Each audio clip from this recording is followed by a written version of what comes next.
critical that we reframe what innovation is in order to operationalize it. If we don't get clear, hard edges on that description, then people leave innovation to our vendors, the people that are really spending money on R&D, when I promise you, somebody at your front desk has innovations that you should be deploying now.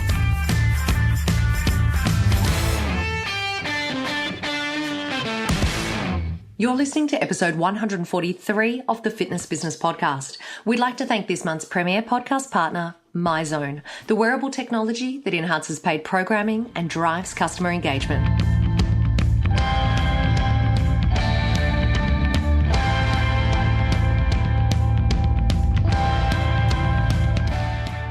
Welcome along to show 143, our second last show for 2017.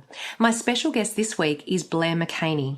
Blair is the former Vice President of Strategic Initiatives for Medallia, the world's leading operational customer experience management technology. He is a subject matter expert on operationalizing voice of customer systems, and he's a club owner for over 34 years.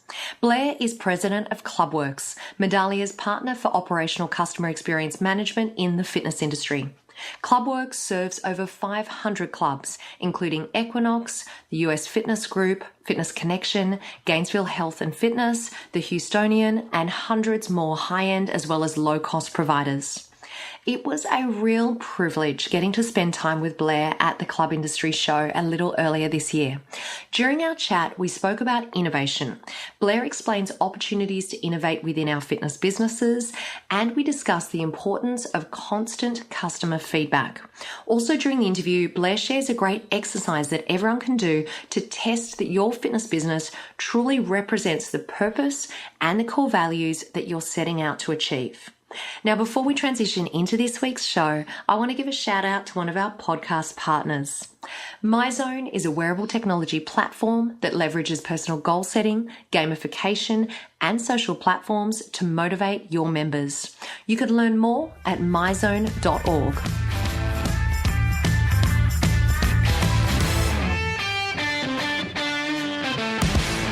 This week, we're going to dive straight into my interview with Blair. So I started off by asking him to share his definition of innovation.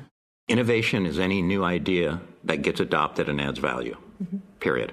And I don't care if it's fitness business or anything else. And it's critical that we reframe what innovation is in order to operationalize it. If we don't get clear, hard edges on that description, then people leave innovation to our vendors, the people that are really spending money on R&D, when I promise you, somebody at your front desk has innovations that you should be deploying now. Okay. So talk us through what or perhaps where are the opportunities to innovate within our fitness businesses? Let's define product in the fitness business. And in the fitness business, our customers, I just came back from Midtown Athletic Club's new grand opening of their Chicago logo. It's unbelievable facility, by the way. Beautiful plant equipment. But the other thing they have are really great people, processes, policies. They're constantly listening to their customers. So when you define product in our business, you can't separate the tangibles from the intangibles, because that's the way people experience the product. So the experience literally becomes the product in our business. The things that go into making up an experience are certainly the plant equipment. Is it clean? Do things work? But it's also the people that I see every day, the policies that they are being asked to police, the customer-facing processes that I'm taking through, the procedures that the company has for repairing, for whatever it is. All of those things are the product. Everything I named is an opportunity to innovate. Every single piece of the product.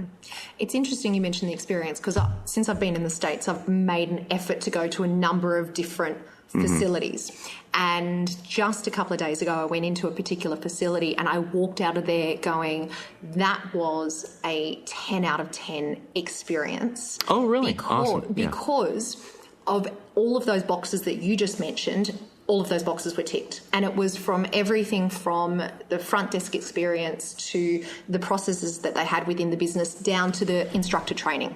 So there's consistency and there's alignment in there. And so that's when the product is really singing, is when there's alignment throughout everything. And so when you are intentionally designing around a singular purpose, And that purpose, everything that you do becomes a fractal of that purpose, whether it's to create loyal, lifelong fans or whatever it is. Then you look at everything, and I mean everything, like cancellation process. Have you really designed it to create a fan out there, or is it designed to capture more money? The onboarding process of your employees, your interview process, every single one of those things is an opportunity to innovate. Yeah.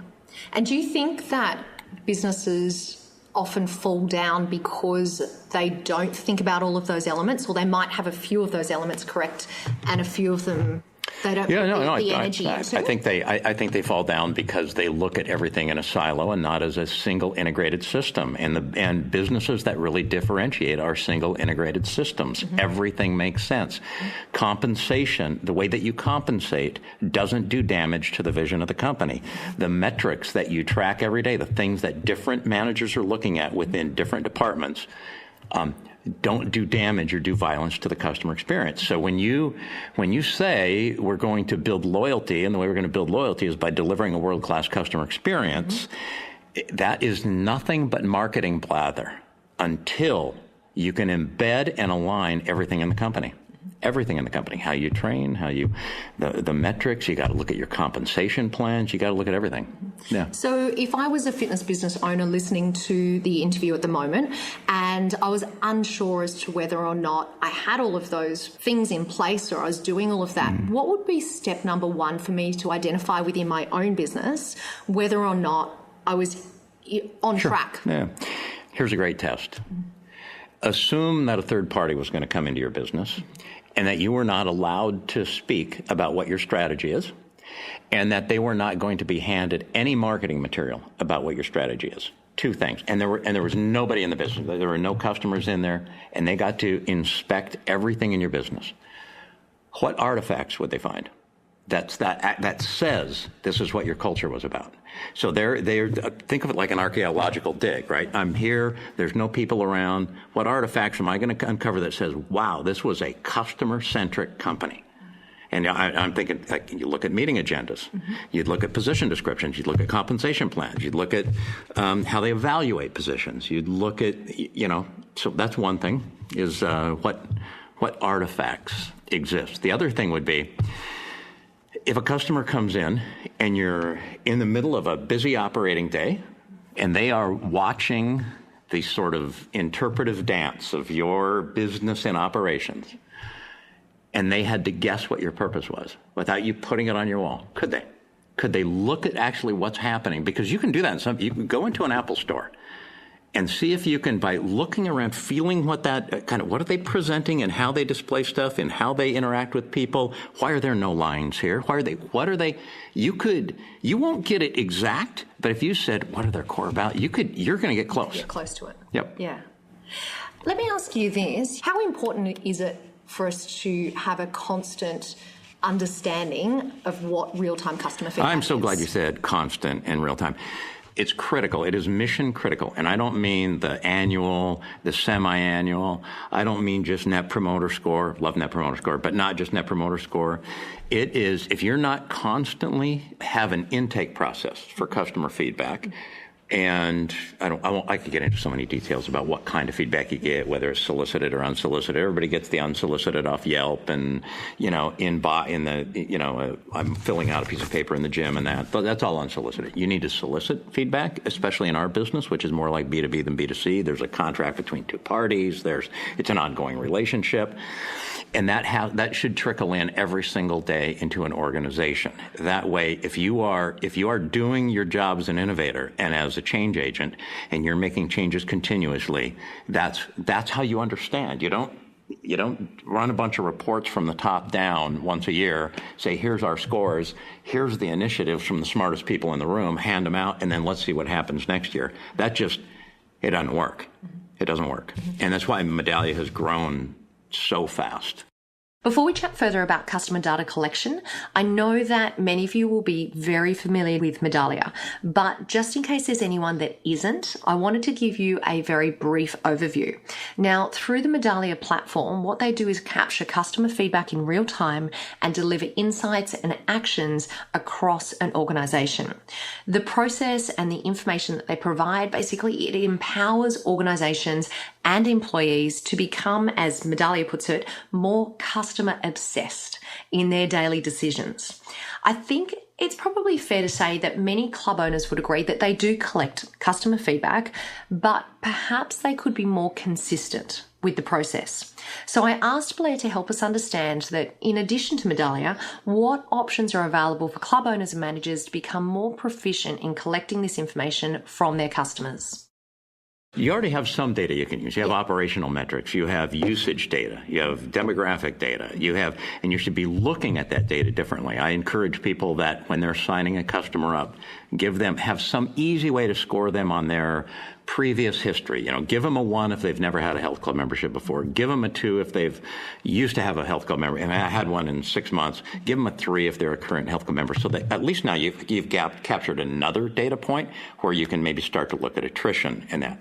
On customer feedback, it's really the decision, and God, I don't want this to sound like just amorphous, corporate speak here, but it's really the decision as to whether you want to operationalize voice of customer in your business. So operationalize means that it becomes a daily part of your process, not a monthly, not a biweekly. It becomes a daily part of your processes, and that it's easy to layer in so that suddenly everybody understands what's happening with the customer journey. Everybody at your front lines understands how they're contributing to the customer journey, and everybody has an opportunity to give their ideas on how to improve the customer journey. Then you've operationalized it. That's really the decision people have to make. Yeah. You wouldn't have that intake that frequently unless you wanted to operationalize it. So that needs to be that decision first and foremost. Yep. Okay. One more question for you, Blair, and that is, can you share any tips with us for establishing an innovation culture within our fitness business? Number one would be you have to get customer feedback. Don't innovate unless you are really trying to understand the problems your customers have, where they're doing workarounds, and also what they're raving about. So if you're just making these decisions, we're going to spend $1 million this year and you're doing this, I guarantee it's like, you're sailing with navigational data and you've forgotten that there's a weather out there. You have no weather data. So number one, you should be getting customer feedback continuously. Number two, make sure that the customer feedback is spread throughout the organization, no matter, and I mean throughout every department, every team understands the feedback relative to them, and they get it at a regular cadence, daily. Some teams will get it weekly, but make sure it's spread everywhere. The third thing is more about the kind of culture that you're going to build and whether there is a willingness for me to say, I have an idea. And that's what I'm going to be talking about on Friday, is what that kind of culture looks like, where people want to say, here's a way to improve the employee experience. Here's a way to improve the member experience. Those are innovations. And the biggest thing, I've got a fourth one, sorry. Please. Redefine innovation. Make sure that you redefine innovation with your teams as any idea that can improve what we're doing, that we can adopt and adds value. Yep. Anything. I'm not going to let you get away quite so easily with that number 3 because I want to. Okay, great. And I'm not going to, I don't want you to give away what you're talking about in your presentation, but I think it's a point of interest for a lot of people, and that is my understanding of what you just said is giving your employees a voice to be able to put forward suggestions. Is that what you're saying? Yeah, and I'm going to, and quite honestly, I in our Fast Five, I recommended the book Prime to Perform. Yeah. That's what I'm going to be talking about, is why the Prime to Perform, what they call the 3 direct motivators, play, purpose, and potential, why that unleashes motivation, why that unleashes innovation in any organization or team, and why the indirect motivators of emotional pressure, economic pressure, and inertia kill innovation. And then how to balance those things so that you get the right kinds of behaviors, because we do have to have tactical behavior, check the box type behavior. We do have to have some of that in some places, but it's really the adaptive behavior that drives innovation. And so that's what I'll be talking about. And many, many thanks to Lindsay McGregor, Neil Doshi at the Vega Factor team, vegafactor.com. I'm going to throw that out there because anybody can go in there. Their surveys are free, and you can measure your own, what they call total motivation. Yeah, there's a team survey and there's a leadership survey. So thanks to Neil Doshi, Lindsay McGregor, and especially Simon Bray from Vega Factor, who we brought here and had him do a workshop on culture with a bunch of our customers. We just did it Sunday here in Chicago. Is that right? Now, can you spell that out for us? Is it V-E? Yes, VEGAFACTOR.com, vegafactor.com. Yeah. So we will make sure that link also goes in the show notes. Yeah, great. Excellent. Okay, so I'm going to have to come along on Friday now to hear this presentation. Yes, good. This is an absolutely essential. Now, if people want to get in touch with you, if they want to find out more about your business and what you do, or perhaps just delve into this a little bit more, where's the best place for them to contact you? For me, it's Blair, Blair, at Medallia, Medallia, Blair at Medallia.com. But our website for what we do in the fitness business is MX Metrics, METRICS, which stands for Member Experience Metrics, mxmetrics.com. Excellent. Well, Blair, thank you so much for joining us today. I really genuinely appreciate your time and sharing your knowledge with our listeners. I love that you guys are like, it's about the fitness business. I love that. That is what we're here for. Team Rockstar Fit is an award-winning mastermind team that helps fit pros lead happy and balanced lives. Get mentoring and support. Learn how to grow your business online with Beachbody. You can apply for a free consultation today at teamrockstarfit.com.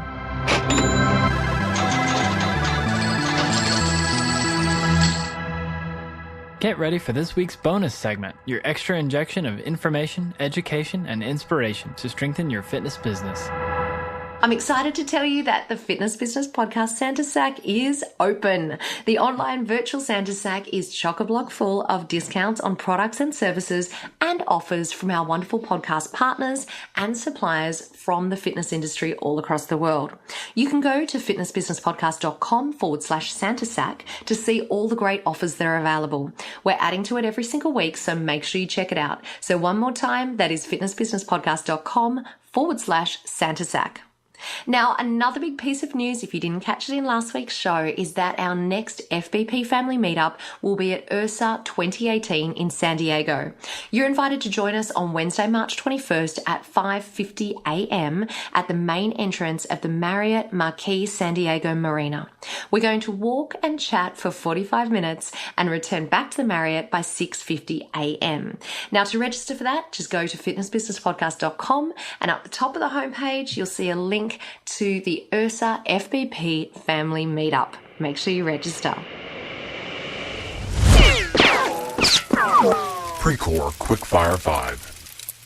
Now, we don't have our regular Precore Quickfire 5 this week because for next week's episode, I'm speaking to Jen Roulon, who is an amazing coach who works with triathletes.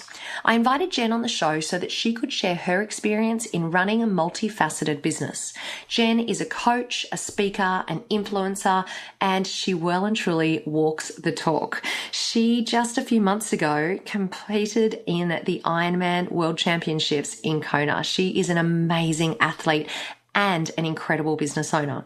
During the interview next week, we speak about her marketing activities, how she promotes her brand, how she uses social media, and how she runs her online coaching business for triathletes all over the world. So for those of you who are looking to expand online or to grow your brand or to utilize social media more, then this is a really great in the trenches interview to listen out for. And believe it or not, it is our final show for 2017. Before we finish off today, a reminder that all of the resources, the links, and the transcript for today's show can be found at fitnessbusinesspodcast.com. Thank you so much to all of our partners for their support, and thank you to our foundation partner, Active Management. Now, if you go to fitnessbusinesspodcast.com/active, there is a free business development ebook there for you. Thank you so much to every single one of you for joining me for another week of the show. I'll see you next week, and remember, what you leave behind is not what's engraved in stone monuments, but what is woven into the lives of others.